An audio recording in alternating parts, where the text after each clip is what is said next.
Olá, eu sou o Fernando e nesse vídeo eu vou mostrar como produzir gráficos em Python, tá? Então a gente vai utilizar uma biblioteca de Python aqui para produção de gráficos, né? A partir de tabelas de dados, tá? Vamos ver aqui essa biblioteca que é bem legal aí de produzir, bem fácil, né? De entender e de usar. A gente vai usar a biblioteca Plot9, ela é uma das bibliotecas de Python que existem para produção de gráficos, tá? Existem outras. E ela mesmo, né, ela é baseada, né, em outras bibliotecas, tá? É, de Python e também de outras linguagens, né? Então ela é uma inspiração de uma biblioteca que existe em R chamada ggplot2, tá? E essa biblioteca Plotino, ela é boa, ela é uma ótima escolha para você aprender a produzir gráficos, porque ela oferece uma sintaxe, né, simples de você utilizar, tá? A gente vai ver como que isso funciona, tá? Então, ela vai te fornecer uma linguagem, né, para você produzir gráficos, né? Não vai ser um código que somente uma máquina entende. Vai ser um código que um ser humano lendo, ele consegue entender o que está acontecendo ali, tá? Então, a gente vai nessa aula ver como criar gráficos dos principais tipos, né? Dispersão, linha, coluna, área, e transformar isso meio que dar um storytelling, né, para o gráfico, adicionando, né, elementos que são, eu diria, essenciais, né, que é questões relacionadas a textos, cores, escalas, posições e tamanhos, tá? Bom, como que o Plotline funciona? Ele funciona basicamente em camadas, tá? Imagina que você está fazendo um bolo, né? Então você vai começar ali pela base, vai adicionar uma outra camada, vai adicionar um recheio, vai adicionar uma fruta. Então você vai adicionando camadas para formar o bolo. Aqui também, para produzir gráficos com Plotline, a gente faz isso. A gente começa com uma camada base, é, onde a gente desenha o plano de fundo, vamos dizer assim, do gráfico, depois adiciona eixos, depois adiciona os dados, depois adiciona cores, formata questões, elementos visuais, etc. Então a gente vai adicionando camadas, é assim que funciona o Plot9. Bom, então vamos para a parte prática que é mais interessante. Primeiro a gente vai usar então um conjunto de dados, tá? Eu já deixei aqui o código preparado para a gente agilizar o tempo. A gente vai importar três bibliotecas, pandas para ter uma tabela de dados, plot9 que vai ser o nosso gráfico aí, a nossa biblioteca de visualização gráfica e a biblioteca OS para trabalhar com arquivos aí do sistema, tá? Se o plot9 não tiver instalado, você instala ele com o comando ponto exclamação pip install plot9 aqui no Google Colab. E aí espera instalar, se precisar, e a importação dos dados, tá? A importação das bibliotecas. Na importação dos dados, a gente vai importar um arquivo CSV com a função read CSV, cria uma coluna ali year, passando a coluna, na verdade a gente transforma a coluna year, né, do formato para o formato datetime do pandas. E aí imprima a tabela aqui, a gente tem esses dados que a gente vai trabalhar na aula, tá? Então, country, code, ano e variáveis, PIB, crescimento, inflação, importação, exportação, população. Beleza, temos dados aí para começar a trabalhar. É, Então, como que a gente começa a criar um gráfico com plot9? Como eu disse, é em camadas. Então, a gente começa por uma base, adiciona eixos, adiciona geometria, né, que é basicamente como você vai exibir os dados, e vai adicionando mais coisas, adicionando cores, escalas, textos, temas e outros componentes. Então, a camada base, né, a gente sempre inicia com o método ggplot. Para ele, você vai passar os dados do seu gráfico, tá? Então, quando você executa isso lá no Google Colab, você vai ter basicamente uma imagem vazia, tá? Então, ó,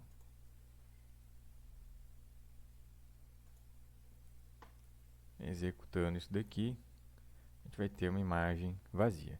Aqui no Google Colab a gente não precisa colocar ponto show, tá? Se você colocar também não tem problema, tá? Pelo menos na versão atual da biblioteca que eu estou usando. Aqui no slide eu tenho que colocar, caso contrário ele não é exibido o gráfico aqui, tá? É, é importante se atentar aí à versão da biblioteca, tá? Porque essas coisas podem mudar ao longo do tempo, tá? Então eu estou usando import plot9, tá certo? Isso aqui aqui já está importado, né? Então com P9. Então eu estou usando essa versão aí, 0.14.5, tá? Se você usar outra versão, pode ser que para exibir o gráfico já seja diferente, tá? Já não, dessa forma que já não funcione, ou precise ou não precise do show, essas coisas mudam no tempo, então se atente à versão e se atente à documentação na biblioteca. E aí, beleza, aprendi a criar o plano de fundo do gráfico, uma imagem vazia. Vamos começar a adicionar coisas aí, tá?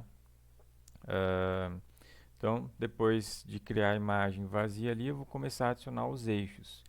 Então, a gente vai ter uma noção de escala para o gráfico. E aí, a gente faz isso, como eu disse, adicionando camadas, tá? Então, a gente vai fazer a adição de uma nova camada. E aí, como a gente vai trabalhar aqui em várias linhas, né? Cada camada, a gente vai quebrar uma nova linha, né? E adicionar essa camada numa nova linha. Então, perceba aqui, ó, que eu estou colocando o meu código entre parênteses, né? Então, vamos fazer aqui, ó, p9.ggplot dados, vai exibir a imagem vazia.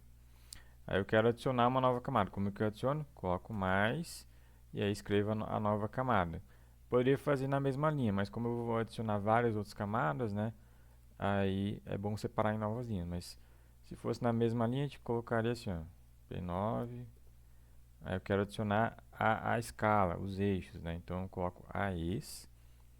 E aí coloco no eixo X o que eu quero, né? Qual coluna que eu quero colocar, qual que eu coloquei, não sei. Year e depois Growth. Year e no Y o Growth. E aí a gente então vai ter nessa imagem vazia agora a noção de escala dos dados, tá? Se eu quiser separar isso em duas linhas, né? A gente usa o parênteses, tá? Então a gente seleciona tudo, parênteses, e aí posso quebrar aqui no início e posso quebrar aqui depois do mais. E aqui no final posso quebrar também,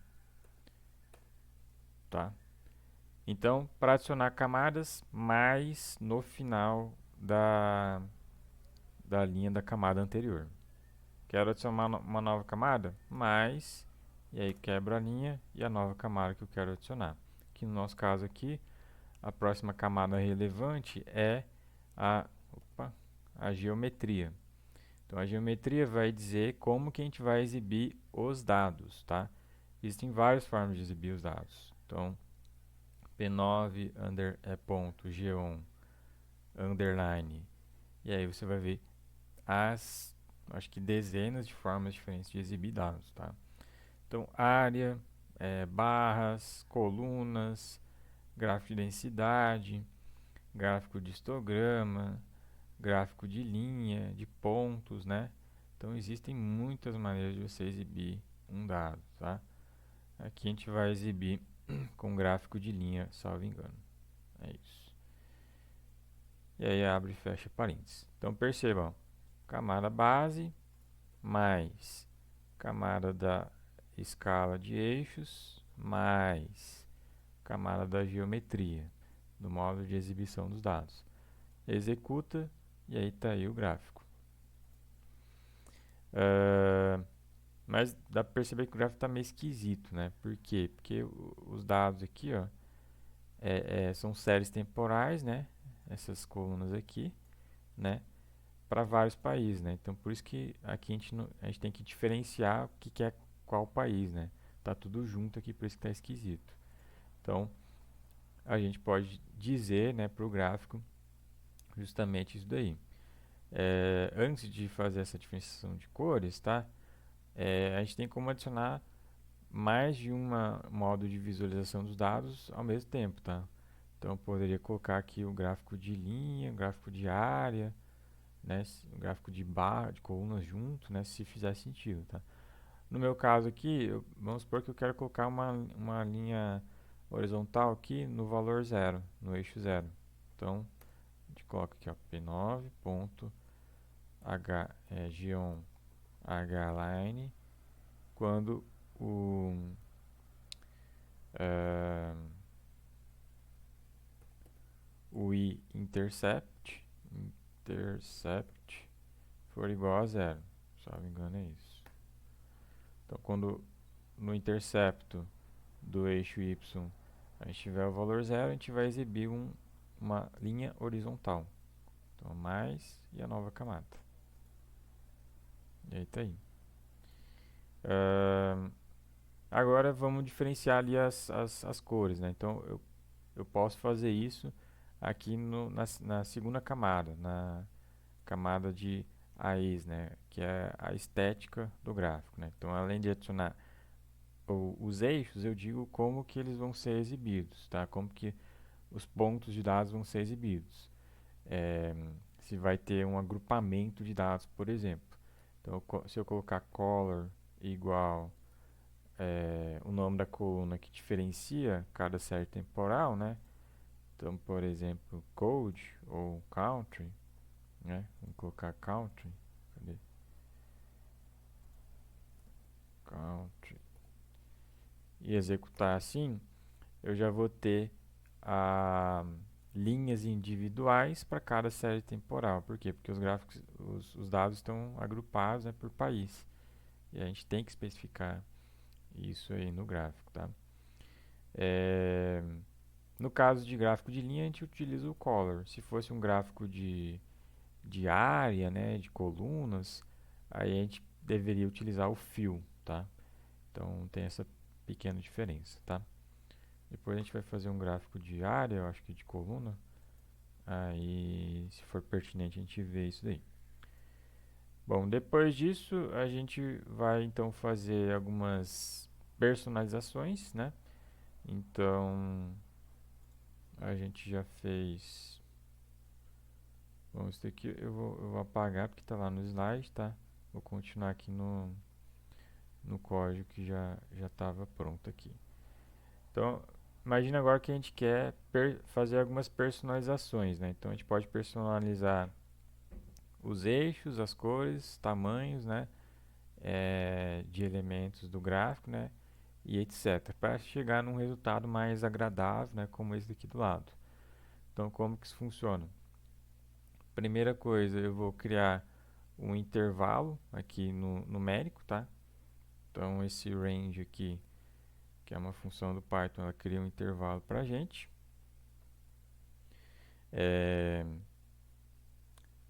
Da menor valor numérico da coluna growth até o maior.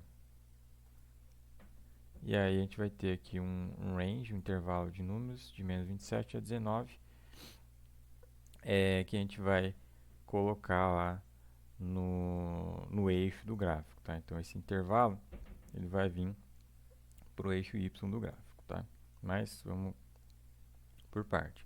Então, primeira camada já vimos, segunda camada a gente só adicionou aqui um size igual a country.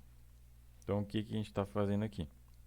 A gente quer que cada linha aqui do gráfico tenha um tamanho diferente, certo? Então perceba que a linha azul aqui está com um tamanho mais espesso do que as outras. A gente faz isso com o size.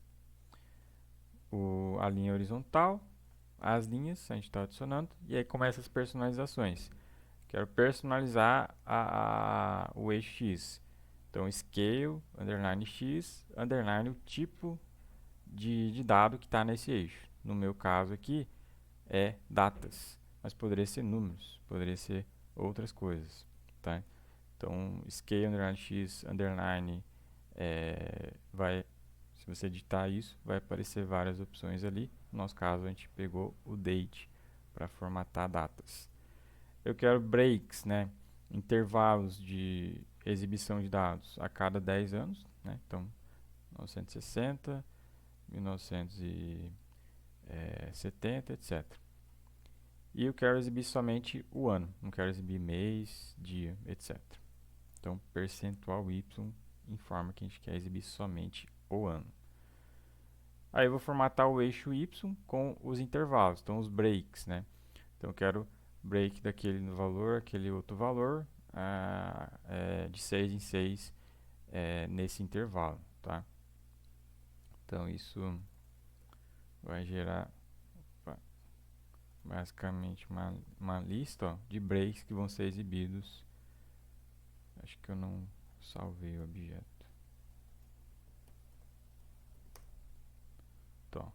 Então vai exibir no y ali, ó, menos 27, menos 21 até o 15, de 6 em 6. Então menos 27, menos 21, de 6 em 6 até o 15.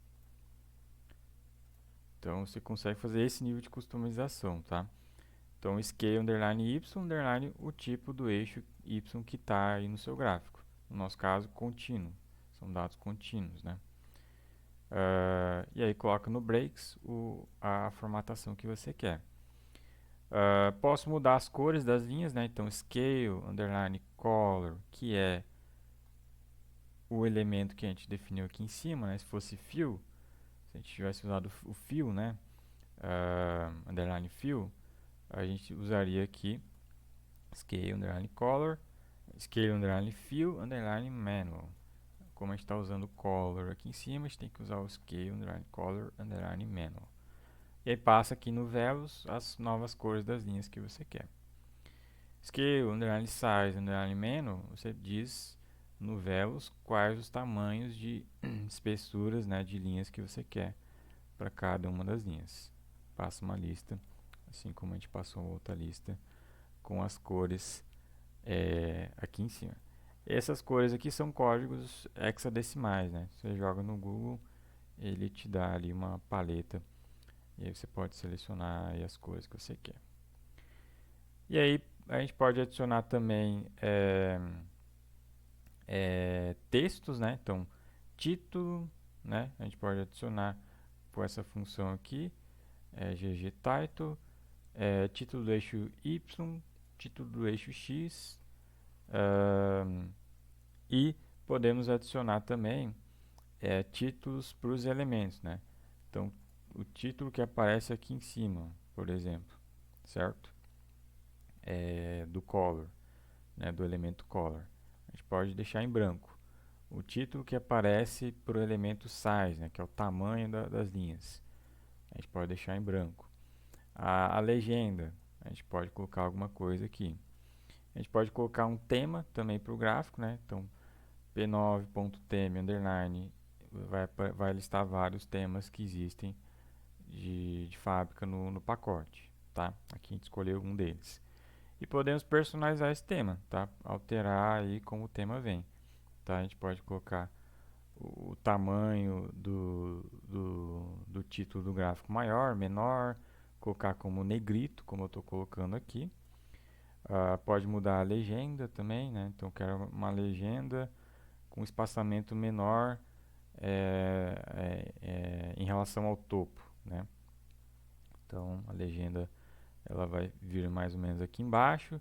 A gente define um espaçamento menor em relação ao topo, o elemento do topo dela, tá? Como que eu setei esses parâmetros aqui? Olhei a documentação, tá? Não vou abrir a documentação aqui função a função. Isso é tarefa de casa, tá? Se você quer ficar fluente na ferramenta, né, é importante fazer esse papel de casa aí e praticar, tá? E posso definir onde que a legenda vai ser exibida, aqui no caso à direita. Executando tudo isso, a gente vai ter um gráfico mais personalizado, ó. Então, título em negrito, escala do eixo y, escala do eixo x, conforme a gente definiu, títulos do eixo y e x, título da legenda vazio, as linhas aqui do jeito que a gente especificou, nas cores que a gente especificou, na espessura que a gente especificou, legenda aqui embaixo com distanciamento em relação ao topo, etc. Então todas as personalizações aí. Bom, eu já me adiantei aqui, né? Mas a gente adicionou também os elementos textuais, a gente adicionou tema e personalizamos ali o tema do gráfico, tá? Bom, código completo, né? Esse que eu mostrei ali. Gráfico de coluna, área de dispersão. Vamos fazer exemplos bem simples e rápidos aqui. Então, eu vou filtrar dados do Brasil, formatar ali uma coluna índice com o valor da coluna year e setar essa coluna do índice como o índice da tabela, o index do data frame, tá?